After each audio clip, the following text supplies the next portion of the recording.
When Diablo 3 originally launched on PC, I was a bit underwhelmed with the whole thing. The writing wasn't particularly compelling, the locales were a tad generic, and certain features like the auction house were flat out frustrating. There's only so much you can do to change Diablo 3 without making it an entirely new game. And while all the updates made in the Eternal Collection have improved it, this is still, at its heart, Diablo 3. A fun, albeit repetitive romp through the gates of hell.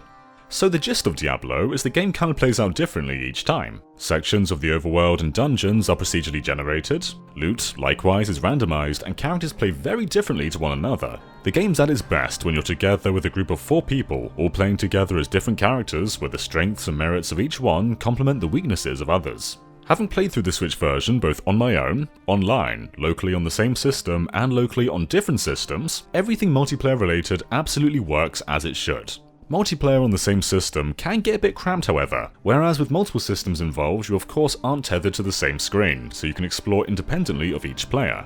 No matter what way I cut it, Diablo is a killer multiplayer game, and it's probably the most in-depth couch co-op game you can currently find on the Switch. It's so easy to jump in and out, and even when you're playing on your own, you'll find weapons and armor that aren't for your class. You can either sell them, or hang on to them for a friend. I really do feel it's a solid social experience, but I do wonder how much of that enjoyment factor is owed to simply playing with good friends. Likely because of how dungeons aren't handcrafted, they often end up feeling a tad bland, so when you're on your own searching for the way forward, constantly finding dead ends, and continuously mashing through swarm after swarm, you start to feel a sense of fatigue.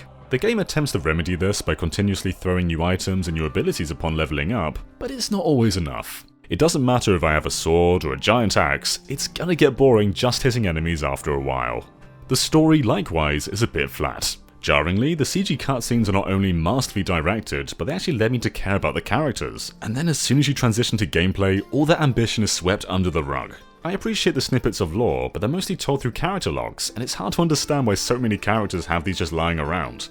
Events are small, characters feel static, and boss fights are anticlimactic and over before you know it. Perhaps a lot of that though is because of the difficulty. I didn't die a single time on my initial playthrough on normal mode, and even when stepping it up to hard, it took a while for the game to actually get hard, and then boy oh boy did it get hard.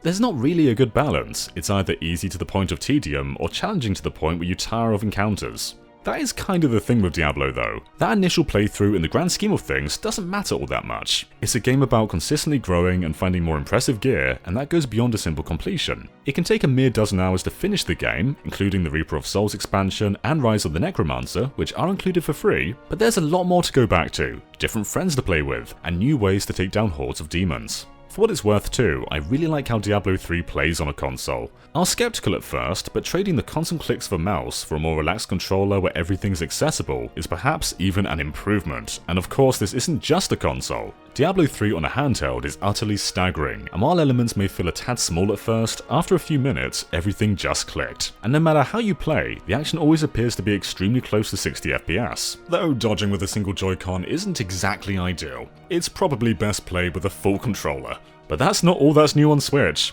You can play through the whole game from the get-go with a cuckoo, which it doesn't change much. But you also have the ability to turn any piece of armor into a piece of Ganondorf. So a helmet can become his face, or some chest armor can become his chest armor. It's an expensive process, but you'll no doubt have Ganon by the end of the 3rd act, assuming you don't buy much else.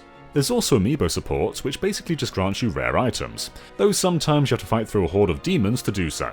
All the Switch features don't really add a thing to Diablo 3. They are neat extras, and it's incredibly fitting seeing Ganondorf destroying everything in these locations. But if you're someone who's played Diablo on other systems and you're thinking about getting the Switch version, do it for portable play, not for the cuckoo.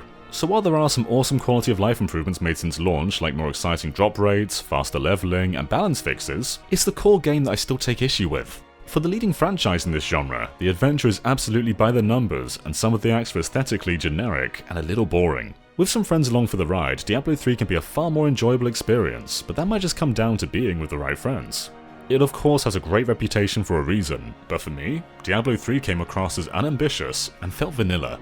If you're looking for a fun multiplayer experience, then I totally think it can enable that, but the core game just left me feeling meh. Thanks for watching, and of course be sure to subscribe to GameXplain for a lot more on Diablo, and other things gaming too. Until next time, bye.